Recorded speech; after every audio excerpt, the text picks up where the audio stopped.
Hello बच्चों, आज start करते हैं अपना नया टॉपिक। ठीक है, केमिकल काइनेटिक्स का थर्ड लेक्चर, जिसमें हम पढ़ेंगे हाफ लाइफ। ठीक है, अभी हाफ लाइफ क्या होता है मैं आपको बताता हूँ। हाफ लाइफ होता है जो आपने रिएक्टेंट लिया है ना, जो भी जितना भी कंसेंट्रेशन में लिया था वो जस्ट हाफ हो जाए, और उसके हाफ होने में कितना टाइम लग रहा है, that is called half life. तो लिखो यहां पर हाफ लाइफ।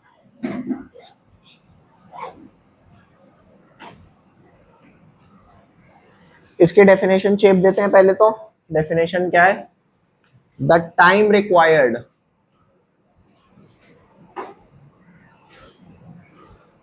द टाइम, ये कौन सा टाइम है भाई? The time required by the reactant to reduce half of its initial concentration।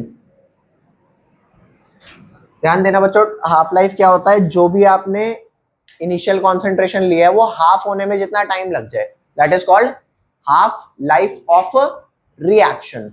अब यहां पे ध्यान दो, it is denoted by half life, it is denoted by T half. कैसे डिनोट होता है ये? टी हाफ से। अब होता क्या है यहां पर ध्यान देना, जैसे कि हमारी है ना अलग अलग रिएक्शन होती है, कोई फर्स्ट ऑर्डर रिएक्शन होती है, कोई सेकंड ऑर्डर रिएक्शन होती है। ठीक है, मान करके मैं चलता हूं कि ये रिएक्टेंट है। क्या है ये? रिएक्टेंट। और ये प्रोडक्ट में कन्वर्ट हो रहा है। देखो, हो सकता है 2 रिएक्टेंट हो सकता है 3 रिएक्टेंट हो। सबका ऑर्डर मिला के मैं फिलहाल क्या मान रहा हूं कि ओवरऑल ऑर्डर रिएक्शन का क्या है? फर्स्ट। ओवरऑल क्या हो सकता है? सेकंड हो सकता है। ओवरऑल ऑर्डर क्या हो सकता है? थर्ड।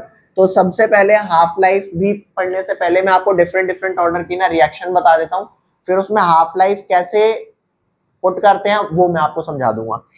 तो जो आपकी जीरो ऑर्डर रिएक्शन होती है, कौन सी होती है? Zero order reaction.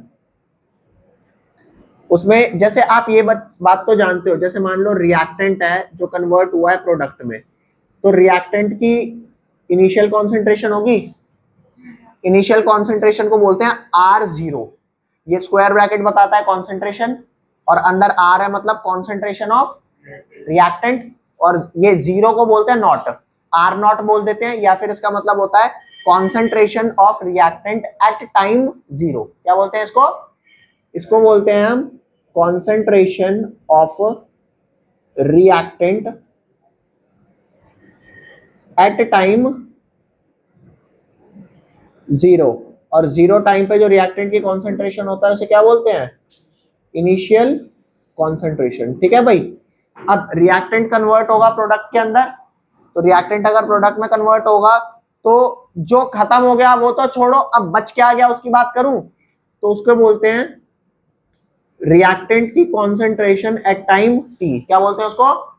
रिएक्टेंट की कॉन्सेंट्रेशन बची हुई एट टाइम टी, तो इसे बोलेंगे concentration of reactant at time T. इसको हम क्या बोल सकते हैं? इसको हम बोल सकते हैं फाइनल कॉन्सेंट्रेशन। ठीक है, अब मान करके चलो हमारी जीरो ऑर्डर रिएक्शन है। ठीक है, तो R0 और RT का क्या रिलेशन होता है ये मैं आपको लिखवाने जा रहा हूं, जीरो ऑर्डर के लिए, फर्स्ट ऑर्डर के लिए, सेकंड के लिए, और उसके आगे कैसे कर सकते हैं। यहां ध्यान दो, आप सारे बच्चे जानते हो कि रिएक्टेंट की कॉन्सेंट्रेशन में इनिशियल कॉन्सेंट्रेशन हमेशा ज्यादा होगी RT से।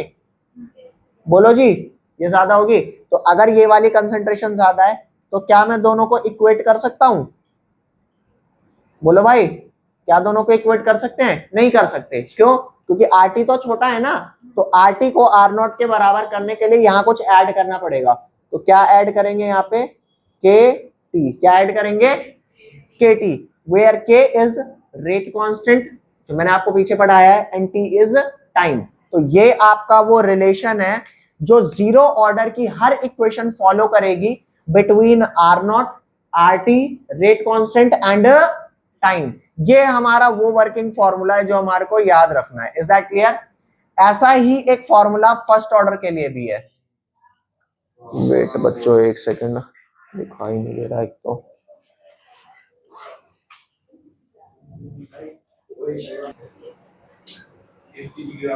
सॉरी बच्चों, लाइट चली गई थी 2 मिनट के लिए।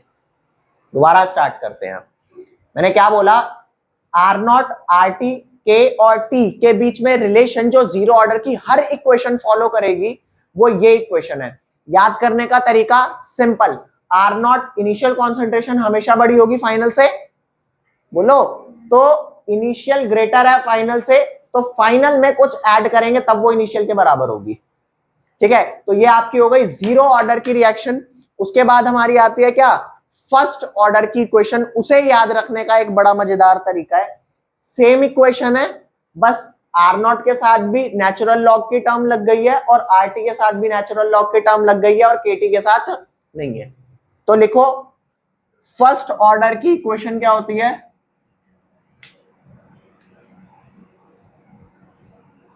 फर्स्ट ऑर्डर रिएक्शन की इक्वेशन। याद ध्यान दो, अगेन वही वाली बात है, जीरो ऑर्डर की आपको याद है, तो जीरो ऑर्डर के आगे ln आर नॉट। अभी ln क्या होता है, लॉग क्या होता है, ये वाली बातें हम डिटेल में पढ़ेंगे। ln R naught is equal to ln R T plus K T. Is that clear? ये मेरी फर्स्ट ऑर्डर की इक्वेशन है जो आपको फॉलो करनी है। ठीक है जी। उसके बाद नेक्स्ट आती है सेकंड ऑर्डर की। सेकंड ऑर्डर की कैसे याद रखेंगे? Second order reaction.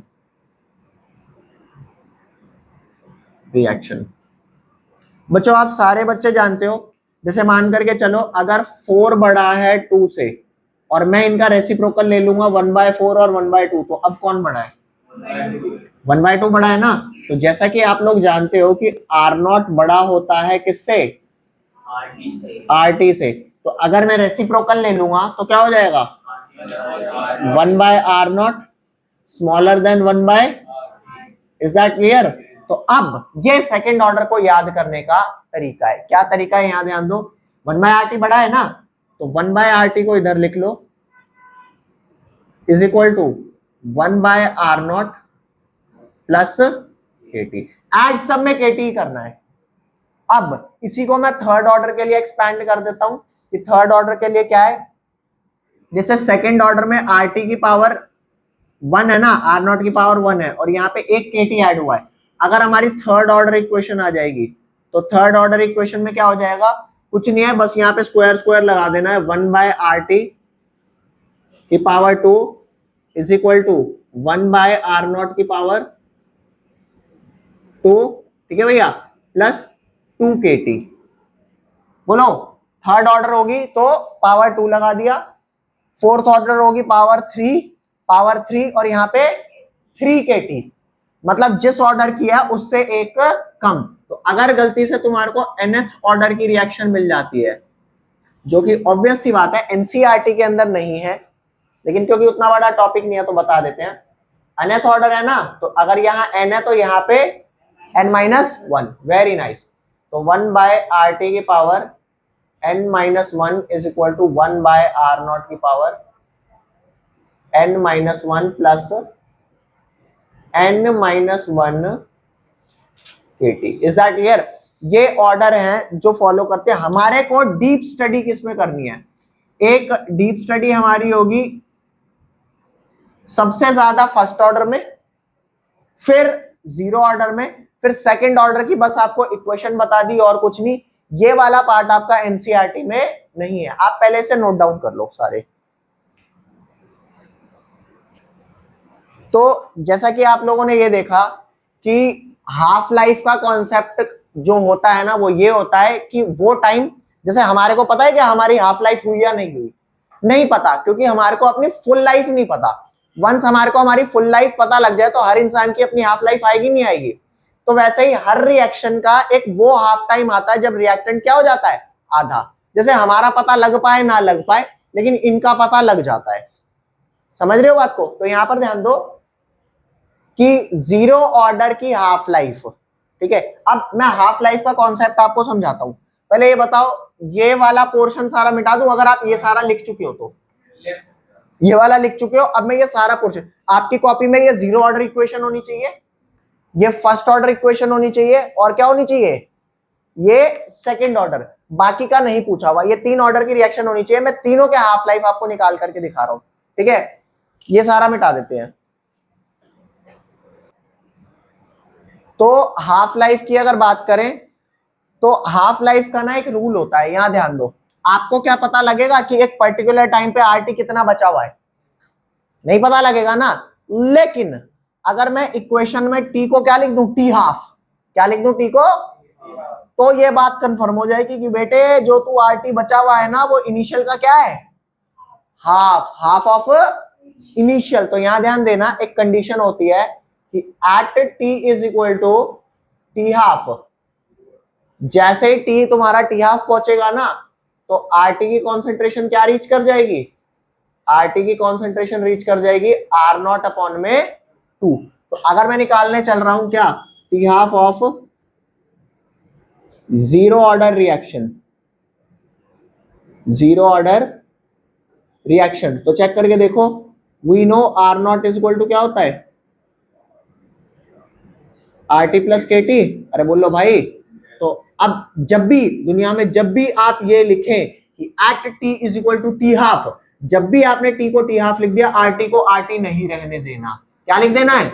Are naught by 2। क्योंकि मेरे को हर टाइम पे नहीं पता आर टी कितना प्रेजेंट है, लेकिन टी हाफ पे कितना पता है बेटे? अब तू आधा प्रेजेंट है। समझ गए बात? तो कंडीशन डालो यही वाली, at T is equal to T half, R T कितना प्रेजेंट है? आर नॉट बाय, पता है हर टाइम पे R T R naught by 2 नहीं होता, वो सिर्फ टी हाफ पे होता है। तो यहां डालेंगे तो क्या आएगा? R naught is equal to R T, R T नहीं सॉरी, क्या आ जाएगा? R naught by 2। ये बच जाएगा तुम्हारा के, और यहां हो जाएगा टी हाफ। अब चेक कर देखिए, आर नॉट है, ये आर नॉट बाय 2 है, इधर लाके माइनस करूंगा क्या हो जाएगा? R naught minus R naught by 2। तो ये आ जाएगा R naught by 2 is equal to K T half, और ये आ जाएगा आपका K is equal to R naught by, sorry, T half is equal to R naught by 2k। तो ये आपका हाफ लाइफ निकल आई किसके लिए? ये निकल आई जीरो ऑर्डर के लिए। Is that clear? बोलो जी। फटाफट लिखेंगे इसको। देखो भाई, अब मैं ये मान करके चलता हूं कि आपको यहां से यहां तक में कुछ नहीं समझ आया, ठीक है। दोबारा से समझ, अगर समझ में आ गया तो आगे बढ़ो, नहीं आया तो एक बार फिर से देख लो। मैंने कहा कि आर नॉट होता है initial concentration of reactant, R T होता है फाइनल का मतलब रिएक्टेंट जितना बचा है, खत्म हो गया वो नहीं। समझ गए भाई? जो खत्म हो गया वो तो प्रोडक्ट में चला गया। मैं तो रिएक्टेंट की बात कर रहा हूं, तो मेरी बात सुनो। आर नॉट हो गया आर की इनिशियल कंसेंट्रेशन जो जीरो टाइम पे है, और आर टी हो गया आफ्टर टाइम टी कितना बच गया। अब अगर मैं कहता हूं कि मेरा टाइम टी हाफ रीच कर गया है, टाइम क्या रीच कर गया है? T half. तो टी हाफ का मतलब समझाता हूं कि जो रिएक्टेंट तेरा बचा है ना, वो इनिशियल का कितना बचा है? ऑलवेज, ये मतलब ही है इसका। तो जब भी आप जिंदगी में ये वाली बात लिखेंगे कि टाइम कितना रीच कर गया काका, अरे बोलो, अरे बोलो भाई, नहीं आई बात समझ? तो टी अगर टी हाफ पहुंच गया ना, तो आपको आर टी को आर टी नहीं रहने देना, या अगर वो आर टी लिखा भी है तो उसे क्या मान लेना है कि बेटे कर ले सेलिब्रेट तेरे हाफ लाइफ होली। समझ गए? अब तेरी आधी होली इसकी खुशी मना ले, आधी बची है इसका गम मना ले। समझ गए बात? तो वो T equal to T half पे ही होगा। और हर रिएक्शन का टी हाफ अलग अलग है। जैसे हर इंसान का टी हाफ अलग है। कोई 80 साल जी रहा है तो उसका टी हाफ क्या है? 40। कोई 90 जी रहा है उसका टी हाफ क्या है? समझ रहे हो? बोलो, आया भाई। तो टी हाफ की वैल्यू क्या है जीरो ऑर्डर के लिए? हमेशा आर नॉट बाय 2k। अब ये चेक कर, के कांस्टेंट होता है, 2 भी कांस्टेंट है, तो टी हाफ डायरेक्टली प्रोपोर्शनल है, ऊपर है ना न्यूमरेटर में। तो यहां पर ध्यान दो, for zero order reaction T half अरे जीरो ऑर्डर के लिए क्या है, टी हाफ की वैल्यू डायरेक्टली प्रोपोर्शनल है इनिशियल कॉन्सेंट्रेशन के। इस बात को एक्सप्लेन करें कि जब जब आर नॉट बढ़ेगा टी हाफ की वैल्यू, अरे आप इनिशियली ज्यादा लोगे तो आधा होने में ज्यादा टाइम लगेगा ना काका, बोल भाई। तो ये आपका हो गया जीरो ऑर्डर के लिए। अभी आते हैं ये सारा किसके लिए, T half for the first order, T half for the first order reaction. ले भाई मेरी बात सुनना, तसल्ली से सुनना भाई मेरी बात। फर्स्ट ऑर्डर की इक्वेशन क्या है, जो ये आपकी जीरो ऑर्डर की इक्वेशन है, इसी को उठाओ चेप दो और आर टी आर नॉट के बगल में क्या लगा दो, एल एन। अब आपको एल एन पता ही नहीं पता, बोले भाई एल एन, मैं बताता हूं एल एन क्या होता है। ये लिखा L N R naught is equal to L N R T plus K T. अब आप में से बहुत बच्चे एल एन नहीं जानते, एल एन को बोलते हैं लॉग नेचुरल। क्या बोलते हैं, लॉग नेचुरल। तो नेचुरल लॉग से पहले ये सॉल्व करके आपको बता देता हूं, फिर आगे आपको लॉग के बारे में जानकारी दे दूंगा। यहां ध्यान दो, ये आपका at T is equal to T half क्या हो जाएगा, at T is equal to T half में आर टी की जगह क्या डाल दूंगा, R T is equal to R naught by, अरे बोल लो भाई, आर नॉट बाई टू डाल देंगे। अब डाल यहां पर एल एन आर नॉट और यहां हो गया L N R naught by two plus K T half. अच्छा टी हाफ को कैसे लिखते हैं ये भी देख लो, आप लोग शायद गलत लिख रहे हो, ऐसे करके टी लिखेंगे, अरे बोल लो, और यहां सबस्क्रिप्ट में हाफ है। अरे बंदा लिखते लिखते यूं लिख देता है यार, बराबर में नहीं है, कहां है, ये नीचे सबस्क्रिप्ट में, बराबर में नहीं लिखना, ठीक है भाई।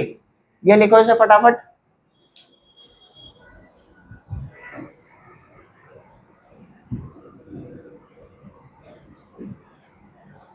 अब इस बात को समझो, ये एल एन आर नोट है, ये L N R naught by two है, इधर लाऊंगा माइनस हो जाएगा, L N R naught minus L N R naught by two is equal to K T half. अब तुम्हारे को ना एक छोटी सी चीज बताता हूं, एक आइडेंटिटी होती है लॉग की, लॉग ए माइनस लॉग बी।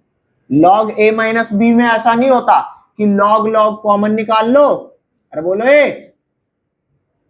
तुम में से कई बच्चे पता है क्या करेंगे, ये रहा लॉग ये रहा लॉग, कॉमन है यहां निकाल कॉमन, भैंस की पूछ ए माइनस बी कर ले, जो सॉल्व हुआ है उसका लॉग ले ले। है तेरे को ऐसा ही लग रहा था, तेरा भी नाइस है यार भाई ऐसा नहीं होता, मेरी बात सुन, हर चीज दुनिया में कॉमन नहीं निकलती, मैं क्या कह रहा हूं, हर चीज दुनिया में कॉमन, हाँ जब पता लगेगा ना मेरे को एक एग्जांपल ढंग का तो मैं तुम्हें दूंगा, फिलहाल तो लॉग वाला ले लो लॉग कॉमन नहीं निकलता।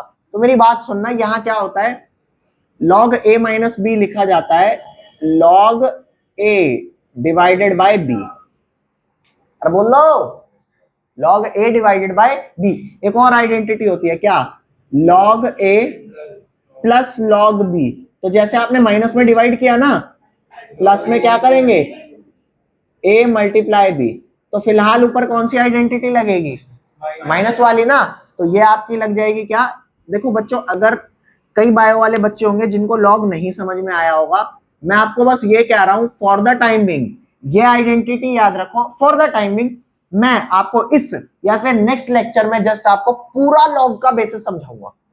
एक्सपोनेंट्स टाइप ही है ना, मतलब माइनस होता है तो जो ऐड काइंड ऑफ कह ले। अब जिनके पास मैथ्स नहीं है वो जिस फॉर्म में आप रिलेट कर लो, काइंड ऑफ दैट ही लगा लो, ठीक है। बाकी एक्सपोनेंट और इसका कोई लेना देना नहीं है, समझ गए। तो यहां ध्यान देना, ये क्या हो जाएगा, log R naught minus L N R naught by two है ना, तो ये लिख देंगे एल एन, यहां ऊपर लिखेंगे क्या गाइस, आर नॉट, और नीचे क्या लिखेंगे, आर नॉट बाय टू, ठीक है, is equal to K T half.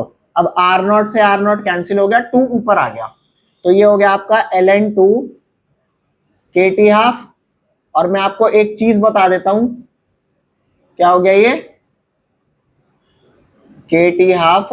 ln2 की वैल्यू 0.693 होती है, क्या होती है गाइस 0.693 बाय के, ये आपका टी हाफ आ गया।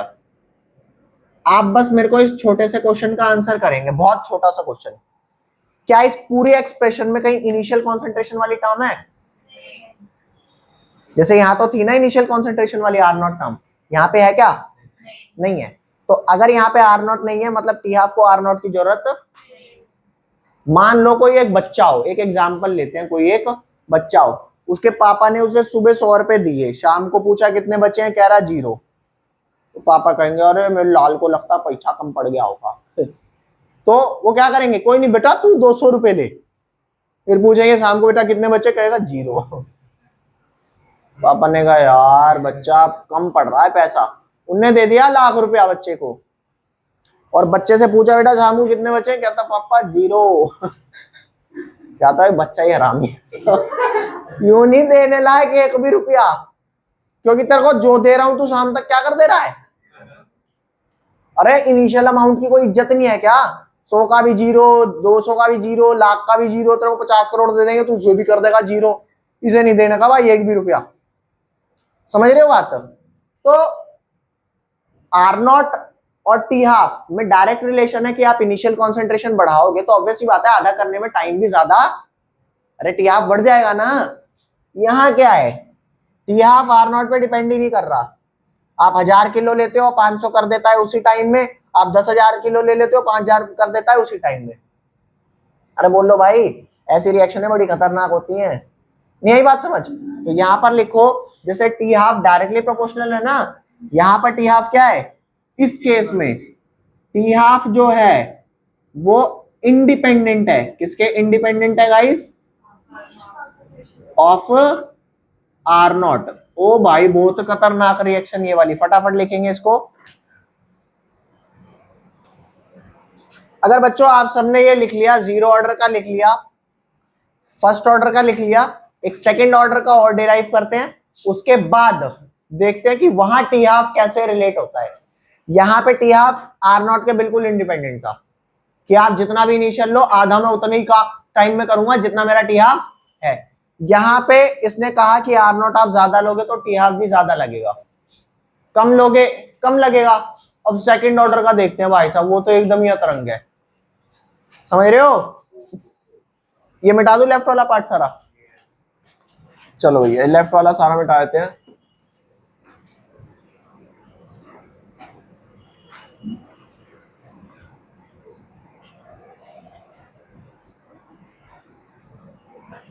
आ जाओ भाई, फर्स्ट सेकंड ऑर्डर के लिए आ जाओ। सेकंड ऑर्डर की रिएक्शन क्या है, 1/RT is equal to 1/R0 plus KT। 1/RT is equal to 1/R0 plus KT। अब मेरी बात सुनना, वही सेम चीज at T is equal to क्या, टी हाफ। RT क्या हो जाएगा बेटा, RT हो जाएगा R0/2। तो अगर RT R0/2 है तो मेरे को तो 1/RT की वैल्यू डालनी है ना, which implies 1/RT कितना हो जाएगा, 2/R0। अरे बोल काका, अरे यार यही सॉल्व कर लिया, वहां कर लेते, कहीं कर लो। तो ये 1/RT को उठा के वो क्या डाल दे, 2/R0। और जैसे ही फटाफट तुमने यहाँ 2/R0 डाला, इधर 1/R0 था ही प्लस के टी हाफ। अब ये उधर ले आके माइनस कर दो तो 2/R0 माइनस 1/R0 क्या हो जाएगा, 1/R0 is equal to K T half. तो टी हाफ की क्या वैल्यू आ गई काका, टी हाफ की वैल्यू आ गई 1/R0 इंटू के। अब एक बात बताइए, यहाँ टी हाफ R0 के डायरेक्टली इनवर्सली है, हाँ मतलब टी हाफ के क्या हो गया, इनवर्सली प्रोपोर्शनल हो गया R0, मतलब R0 के इनवर्सली प्रोपोर्शनल। इसका पता है क्या मतलब है बच्चों, कि आप R0 ज्यादा लोगे ना तो आधा करने में भैंस की पूछ कम टाइम लगेगा।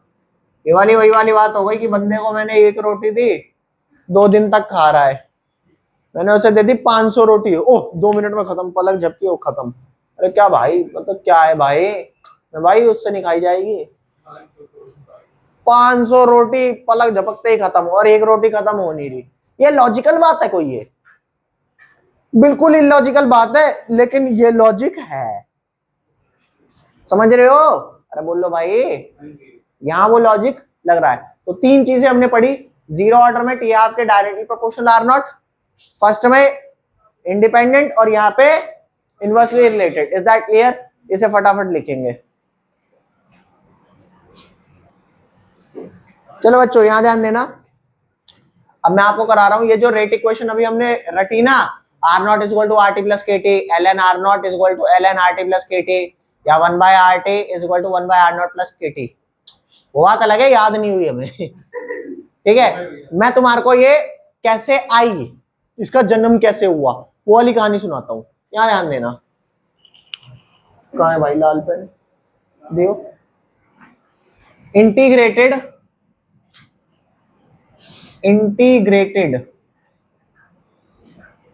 rate equation for zero order reaction। ठीक है भैया, जीरो ऑर्डर के लिए मान लो ये रिएक्टेंट कहां गए? प्रोडक्ट में। कहां गए भैया? प्रोडक्ट में। तो इसका रेट कैसे लिखते हैं? इसका रेट गाइस कुछ ऐसे लिखा जाता है। ओ मस्त इंक निकल गई, एक और टपका। नहीं देखें यहाँ पे, ये क्या है भाई आपका? यहाँ से इंक लेके लिखते हैं। इसका रेट कैसे लिखेंगे गाइस? रेट लिखेंगे is equal to minus D R by D T लिखेंगे। बोलो जी।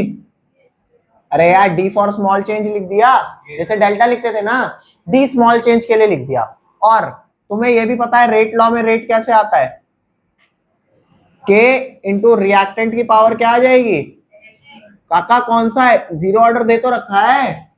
अबे एक्स तो तब लिखते हैं जब ऑर्डर ना पता हो। फिलहाल ऑर्डर क्या है? जीरो। बोल दो भाई। तो ये वाला रेट, ये वाले रेट दोनों सेम ही तो होने चाहिए। तो आप भाई, ये आपका था डिफरेंशिएट करके जो रेट आया, ये आपका रेट लॉ के तहत आया। तो दोनों रेट ऑफ रिएक्शन ही तो है। तो minus D R by D T किसके बराबर होगा? के आर की पावर जीरो। अब आर की पावर जीरो क्या होता है? आर की पावर जीरो होता है 1। तो ये क्या हो गया? Minus D R by D T is equal to K. और मैं क्या करता हूं, माइनस उधर ले जाओ, डी टी भी उधर ले जाओ। तो ये आपका बच गया क्या? D R is equal to minus K D T. अब आपको एक चीज समझाता हूं बच्चों। दो तरह की चीज होती है, एक का नाम होता है डिफरेंशिएशन, एक का नाम होता है इंटीग्रेशन। आपको इनका शुद्ध मतलब एक लेमैन लैंग्वेज में एक इनका एक वो समझा देता हूं। जैसे पुलिस होती है, पुलिस मुजरिम पकड़ती है, उसे तोड़ती है तबीयत से, फिर वो डॉक्टर के पास ले जाती है। वो कहती है इसको जोड़ो, फिर मारना है इसको। समझ रहे हो केस को? तो पुलिस करती है उस मुजरिम को डिफरेंशिएट मतलब तोड़ना। फिर डॉक्टर क्या करते हैं? उसे इंटीग्रेट। जल्दी इंटीग्रेट करके दो भाई। ये कब तक मिल जाएगा हमें? लगेगा महीना भर तो लगेगा। ठीक है, जितना जल्दी हो सके दो, फिर तोड़ेंगे इसे तबीयत से। सच में ऐसा होता है। तो यहां पर ध्यान दो, ये आपका डिफरेंशियल रेट लॉ था। अरे डिफरेंशिएट करा है, D R by D T, D x by D T, ये सब क्या होता है? डिफरेंशिएट। हम क्या कर रहे हैं उसको? समझ गए? तो जो इंटीग्रेटेड रेट इक्वेशन आती है उसका जन्म कहां से होता है? डिफरेंशियल रेट लॉ से। किससे? डिफरेंशियल रेट लॉ से बाय इंटीग्रेशन। अरे बोल लो भाई। तो इंटीग्रेशन करने के लिए हम उसको उस फॉर्म में ले जा रहे हैं जहां पे इंटीग्रेट हो पाएगा। जैसे मान लो बच्चों ये आपका एक्स है। कौन है ये आपका? एक्स। ये है मुजरिम। तो पुलिस वालों ने पकड़ लिया, इसको कर दिया डिफरेंशिएट, डी एक्स तोड़ दिया। अब पुलिस वालों ने कहा कि इसको इंटीग्रेट करो। डॉक्टर आए, मरहम पट्टी लगाई, हाँ भाई इंटीग्रेट। ठीक होने में कितना टाइम लगेगा? डीएक्स का इंटीग्रेशन देखो भाई साहब, मुजरिम रीमेक है। प्लस सी होगा। यहां पे हम सी इसलिए नहीं प्लस करेंगे क्योंकि हम लिमिट्स अप्लाई कर देंगे तो कांस्टेंट की वैल्यू ही आ जाएगी। समझ गए? और वो कांस्टेंट की वैल्यू जो होती है हमारी, वो कहीं ना कहीं अभी बता रहा हूं कैसे आ रही है, ठीक है। तो यहां ध्यान देना, x on differentiation dx integration वापस से x। तो अगर किसी को डिफरेंशिएट करके इंटीग्रेट कर दो, इसका क्या मतलब है? नॉर्मल तो नहीं है भाई, टूट के जुड़ने में बहुत दर्द होता है, ठीक है भाई। तो मेरी बात सुनना, तो ये आपका dr है ना, जैसे dx है तो उसका इंटीग्रेशन x होगा, तो dr का इंटीग्रेशन क्या होगा? r। अबे dx का x है चमन, dr का r होगा, dm का m होगा। अब समझे dm का क्या मतलब होता है? ठीक है भाई, तो dm का मतलब होता है डिफरेंशिएशन ऑफ m, तो उसको इंटीग्रेट करेंगे m बन जाएगा। नहीं आई बात समझ? अब मेरी बात सुनो, मैं क्या कर रहा हूं, apply limits and integrate on both side. तो यहां पर लगाओ भाई, apply limits, apply limits and integrate both side. अच्छा, लिमिट लगाने का एक बहुत बढ़िया तरीका है, यहां ध्यान दो। जैसे यहां पर क्या लिखा हुआ है, आपने इंटीग्रेशन के लिए dr, ये इंटीग्रेशन का साइन लगाया, is equal to minus K, और यहाँ पे dt था, यहां भी लगाया। देख dr क्या है, आपको पता है r की जो कॉन्सेंट्रेशन थी वो r0 से कहां तक जानी थी? rt तक। लेकिन r0 जो था, जो r0 था वो 0 टाइम पर था। अरे बोल लो भाई, r0 किस पे था? 0 टाइम पे। फाइनली टाइम कहां पहुंच गया? t। तो वहां पे r की कॉन्सेंट्रेशन क्या हो गई? rt। समझ आया? अरे काका 0 पे r0 t पे rt, अगर यार 20 मिनट लिख देगा तो r20 बोलो। तो यार ध्यान दो, अब dr का भैया ये तो एक कॉमन सेंस तो नहीं है, लेकिन आप 12वीं में पढ़ रहे हैं तो कॉमन करना पड़ेगा। Integration of dx is always equal to integration of d गधा इज ऑलवेज इक्वल टू, अरे डिफरेंशिएटेड गधा, डॉक्टर ने ठीक ठाक कर दिया, ले भैंस की पूछ, तू फिर से बन गया गधा। नहीं आई बात समझ? अरे ये तो जस्ट फॉर फन है, इसका कोई काम नहीं करना। तो तुम्हारे को किस चीज का काम करना है, ये बेशक से मैं ये सारी फन वाली चीजें मिटा देता हूं, वरना बच्चा कंफ्यूज आ जाएगा कि ये इतना सारा क्या लिखवा दिया भैंस की पूछ। ले भैया मेरी बात सुन, ये तुम्हारा क्या है, dr है ना, तो इसका इंटीग्रेशन क्या हो गया? इसका इंटीग्रेशन आपका हो गया r, बोलो। और अपर लिमिट ऊपर आ जाती है, ये मैथमेटिक्स होती है इंटीग्रेशन की, और लोअर लिमिट नीचे आ जाती है, और माइनस के बाहर निकाल के dt का इंटीग्रेशन t हो गया, ऊपर में t आ गया, नीचे क्या आ गया? 0। और बाकी ये भी एक मैथ्स होती है कि पहले जो यहाँ पे आता है अपर लिमिट वहां पुट करते हैं, फिर लोअर लिमिट माइनस करके। तो ये आपका क्या हो गया गाइस? rt माइनस r, अरे बोलो rt minus r0 is equal to minus K, यहाँ पर आ गया आपका t माइनस 0, एक बार t की जगह t पुट करा, एक बार 0, तो ये आ गया rt minus r0 is equal to minus K T. Minus K T इधर लाके प्लस कर दो, माइनस r0 उधर ले आके क्या कर दो? प्लस। तो plus r0 is equal to rt plus. अरे काका यही तो इक्वेशन थी जो रटवा रहा था शुरुआत में, वो रटने का तरीका है, r0 हमेशा बड़ा है, rt को उसके बराबर करने के लिए kt ऐड करेंगे। बोलो भाई, इसे लिखो, ये पेपर में पता है कितने मार्क्स की आती है डेरिवेशन? हाँ, ये 2 मार्क्स की आती है, समझ गए? अगर आप ऐसे लिख के आओगे, आपको एंड में टीचर ऐसे टिक मार्क करके देगा और ऐसे 2 नंबर भी लिख देगा, ठीक है? आओ बच्चों, जैसे आपने ये 0 ऑर्डर का किया ना, आपको यही चीज मैं फर्स्ट ऑर्डर की करके दिखाता हूं। उसमें क्या फर्क है, यहां पे आप लिखेंगे फर्स्ट, देखो देखते जाओ बस, यहां क्या लिखेंगे? फर्स्ट, और यहां पे जो r की पावर 0 है ये हो जाएगा r की पावर 1, यहां भी r की पावर 1, तो जो यहां पे नीचे कुछ नहीं बचा ना, यहां आ जाएगा r की पावर 1।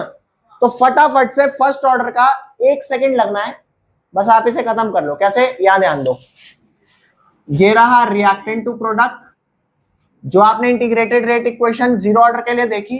अब integrated rate equation for first order reaction, ये IRE क्या है? Integrated rate equation for first order reaction. Check करके देखो भाई, डिफरेंशियल रेट क्या हो जाएगा? ये हो जाएगा आपका rate is equal to minus dR/dt first, और अगला रेट किसके बराबर हो जाएगा? KR⁻1। इन दोनों को इक्वेट करते हैं, minus dR/dt is equal to KR⁻1, और dR/R नीचे ले जाते हैं, बाकी सब उधर। dR/R नीचे ले गए और इधर minus KdT। Apply limits and integrate both side. यहां ध्यान दो, apply limits and integrate both side. तो कैसे लिमिट अप्लाई करेंगे? वही यहां इनिशियल R0 से लेके कहां तक गाइस? R, अरे बोलो भाई, R T है ना, ये RT लिखा है, और ये आपका हो गया dR/R, और इधर हो गया माइनस के, इधर 0 से लेके t टाइम तक dt। अभी आपको एक चीज बताता हूं, जैसे आपने dx का इंटीग्रेशन क्या लिखा था गाइस? dx का इंटीग्रेशन x देखा था ना, वैसे ही dx अपॉन x का इंटीग्रेशन होता है ln x। क्या होता है? Natural log x। ये वाली बात आपको रिमाइंड रखनी है। तो dR/R का इंटीग्रेशन क्या हो गया गाइस? dR/R का इंटीग्रेशन आपका हो गया ln r। क्या हो गया गाइस? ln r। और यहां पर हमने क्या डाल दिया? R0, और यहां डाल दिया RT is equal to minus K, और ये क्या हो जाएगा? t की पावर t, और यहां हो गया 0। जब इसको हम सॉल्व करेंगे तो ध्यान देना क्या आएगा? ये हो जाएगा ln R0 minus ln RT। अरे बोलो, तो ये आपका हो गया ln R0 minus ln RT, और इधर माय मिस्टेक ऊपर। हाँ हाँ हाँ यार, क्या गजब मिस्टेक कर रहा है यार तू। ये देखो, तो ln RT minus ln R0 minus KT हो गया। बोलो जी, तो ये अब आपका R0 उधर ले जाओ, KT इधर ले आओ, तो क्या आ गया? ln RT plus KT is equal to ln R0। Okay guys, हाँ कर सकते हैं, बिल्कुल कर सकते हैं। फिलहाल वो इक्वेशन ले आए जो वहां पर रटवाई थी, ताकि वो और ये मैचिंग मैचिंग हो जाए। ठीक है भाई, तो आज की क्लास में इतना ही कर लो, बाकी मिलते हैं इन द नेक्स्ट क्लास। तब तक के लिए बाय बाय गाइस।